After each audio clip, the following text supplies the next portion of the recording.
사회와 문화 그리고 사람에 대해서 이야기하는 프리랜서 작가 정재혁입니다.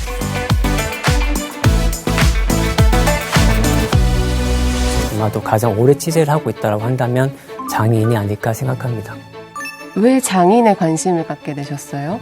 사실 처음에는 도쿄에 관심이 갔었어요. 왜냐하면 지금 100년에 한 번이라는 재개발이 굉장히 도시 전체적으로 많이 일어나고 있고 연호도 바뀌었고 하나의 시대가 저물고 새로운 시대가 찾아온다라는 그런 분위기가 굉장히 있었는데 그 안에서 그렇다면 변하지 않는 것은 무엇일까? 장애인들은 변하지 않는 것을 가장 큰 뭔가 가치로 삼고 있는데 이렇게 변화하는 도시 안에서 장애인들은 어떻게 그러면 살아갈 수 있을까라는 물음을 갖게 됐고 그래서 조금씩 찾아보게 되었던 것 같습니다.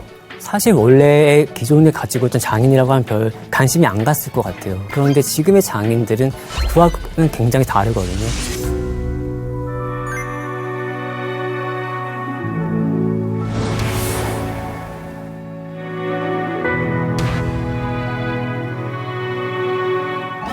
Let me down easy, for your love for me is gone. Let me down easy, since you feel to stay here alone. I know it's all over, but the last goodbye.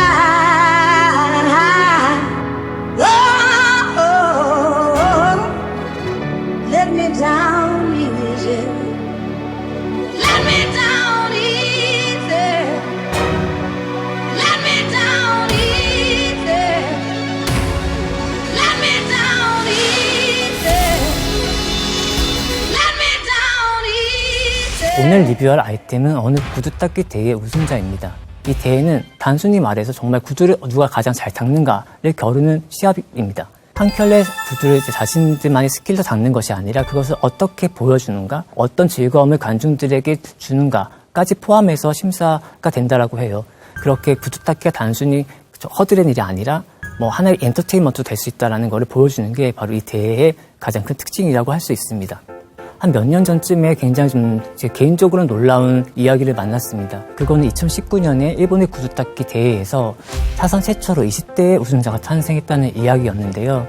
바로 테라시마 나오키라는 당시 29살이었던 앳된 얼굴의 청년이었습니다. 저한테 이 뉴스가 놀라웠던 이유는 3개의 작은 논란 포인트가 있었기 때문입니다. 첫 번째는 우선 구두를 닦기 기술을 겨루는 대회가 있다는 사실, 그리고 그를 위해 기술을 연마하고 갈고 닦는 이들이 존재한다는 것, 그리고 그들이 대부분 20대, 30대 젊은이들이라는 것이었습니다. 그리고 그것이 제가 장인들을 취재하기 시작한, 쫓기 시작한 이유이자 계기인데요. 일본에서도 우리나라와 마찬가지로 구두 닦기를 그냥 구두 닦기, 쿠츠 미가키라고 부릅니다. 하지만 동시에 슈샤이나라는 명칭도 쓰는데요. 이는 단지 구두 닦기가 허드렛 일이 아니라 하나의 엄연한 직업이자 직종, 일이다라는 그런 인식을 사람들에게 심어주기 위해서 그런 바람과 의도를 담은 명칭이기도 해요.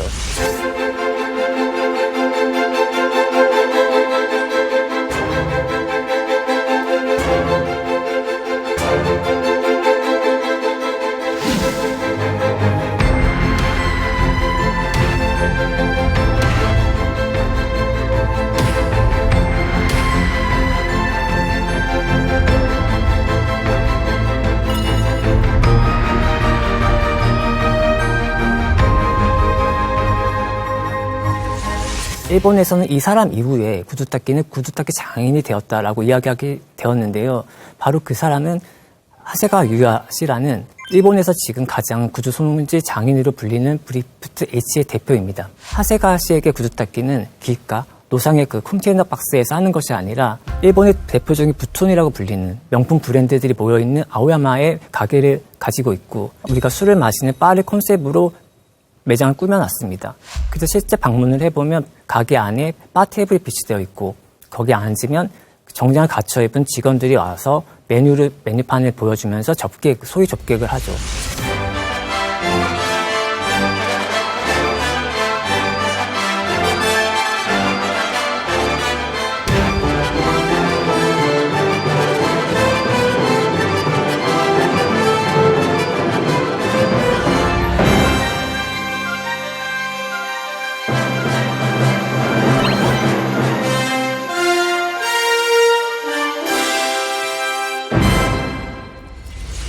그런데 하나의 질문이 생깁니다. 하세가와 유아 씨는 왜 도대체 굳이 구두 닦기 장인이 되었을까요?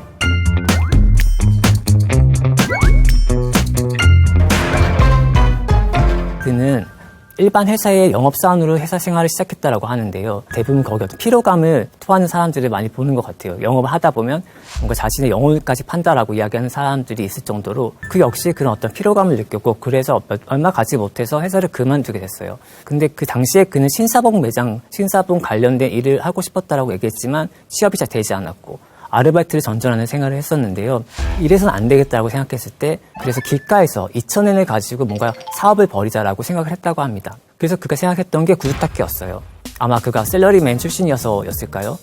당시 일본에서는 구두닦기가 10분에 500엔 정도의 시가였는데 자기가 아르바이트를 해서 하루에 7,000엔을 버는데 구두닦기는 500엔이니까 10명만 닦아도 5,000엔이면 괜찮겠다라고 생각을 했고 실제로 셀러리맨들이 가장 많이 다니는 도쿄역으로 나갑니다.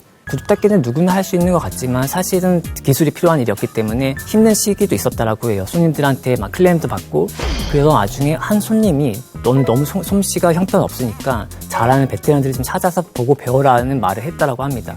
근데 왜 그런 거 있지 않나요? 그냥 별거 아닌 이야기인데 왠지 내 마음에 깊게 박히는 말들이 있는데 아마 하세가 씨에게는 그게 그랬었던 것 같아요. 그래서 이후에 하세가 씨는 베테랑 구두닦기 장인들을 찾아가서 멀리서 관찰하고 배우고 그리고 실제 자신의 구두를 맡겨보면서 경험을 하게 됩니다. 그래서 조금씩 이제 아마 노하우도 생기고 테크닉도 많이 늘었을 거예요. 사람들이 입소문을 타기 시작했고 심지어 하세가 씨 앞에 길게 줄이 늘어서는 상황까지 벌어지는데요. 근데 하세가 씨는 단순히 이거를 하나의 허드렛일 그냥 이렇게 하다 말 것이 아니라 자신의 사업 일로 생각하자라고 생각하기 때문에 이제 구두닦기 손질에 관련된 기술들 그런 정보들을 공유하는 사이트를 만들고 2008년에는 하나의 전문 회사 브리프트 H라는 회사를 창업하게 됩니다.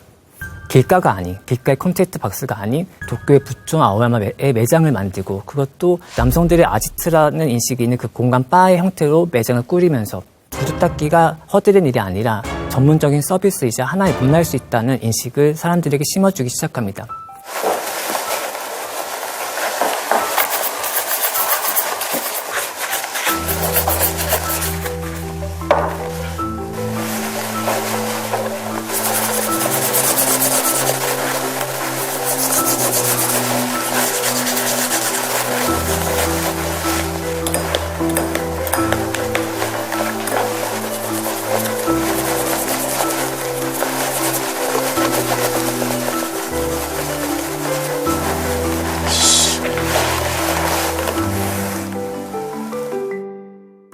하세가 씨는 1984년생이거든요. 물론 구두닦기 장인들이라고 하면 대부분 50대 이상이거나 당시 하세가 씨가 일을 시작하던 무렵만 해도 우리와 마찬가지로 조금 당연히 기피하게 되는 직업으로 굳이 택하지 않는 그런 직종이었거든요. 근데 거기서 이제 하세가 씨는 자신이 하고 싶다라고 생각을 했고 그거를 끝까지 하나의 직업으로 만들어냈기 때문에 지금 시대의 장인의 어떤 가장 대표적인 모델이라고 이야기할 수 있을 것 같습니다. 우리는 흔히 장인이라고 할 때 어떤 사람을 떠올릴까요? 아마도 고집이 센, 강고한, 자기의 원칙은 무조건 지켜야 하는 그런 노인의 얼굴을 생각할지 모르겠습니다. 하지만 제가 도쿄에서 만난 장인이라는 사람들은 대부분 20대, 30대, 또 유연한 젊은이들이었습니다. 그렇다면 그들을 왜 굳이 장인이라고 부르는 걸까요? 우리 사회에서는 이미 멸종되어 버린 것 같은 혹은 멸종되어가는 장인들이 어떻게 일본에서는 계속 이렇게 태어날 수 있는 걸까요? 제가 밀레니얼 장인들을 보면서 느낀 거는 그래서 장인은 더 이상 직업이 아닌 일과 삶을 대하는 태도라는 것입니다. 얼마 전까지만 해도 왜 우리는 일과 삶을 분리해야 한다라는 이야기를 많이들 했었잖아요. 그래서 왜 퇴근 시간 이후에는 카톡도 보내지 말라는 회사에서 룰을 만든달지. 근데 그렇다는 거는 굉장히 그 일이 나의 삶을 뭔가 피폐하게 한다라는 것. 그런 것에 대한 경계심이 팽배했다라고도 느끼거든요. 근데 그러한 삶의 방식이 과연 지속 가능할 수 있을까요? 하지만 장인의 경우에는 일과 삶이 그냥 하나예요. 분리해야 될 일과 삶이 없습니다. 일이 곧 삶이고 삶이 곧 일. 그래서 일이 즐거우면 내 삶도 즐거워지는 거고 내 삶이 즐거우면 일도 즐거운 거고 내 삶 안에서 일과 일상을 분리하려고 애를 쓰는 게 아니라 어떻게 조화시키는가? 내가 회사에서 이런 일을 하고 있지만 이게 나의 일상에서 어떻게 같이 어우러지면서 좀 더 퀄리티가 좋은 소위 말해서 웰빙, 웰리스를 만들어 갈 수 있을까를 궁리하는 일이 아닐까라고 생각을 하게 되는 것 같습니다. 우리의 머릿속에 각인된 오래된 장인 이미지는 지금 굉장히 변화를 하고 있어요. 단순히 전통을 지키기 위해 변화를 거부하는 게 아니라 자신의 생각하는 내 일을 무직하게 끝까지 밀어붙이기 위해 변화도 마다하지 않는 그런 태도로 남아 있습니다. 주변의 시선이 어떠하든 남의 눈치 보지 않고 내가 하고 싶은 것, 내가 가치를 느낀 것을 정말 묵묵하게 행하는 어떤 그런 과감함, 행동력, 도전 정신이 지금의 밀레니얼 장인을 장인이라고 부를 수 있게 만들어준다고 생각을 합니다.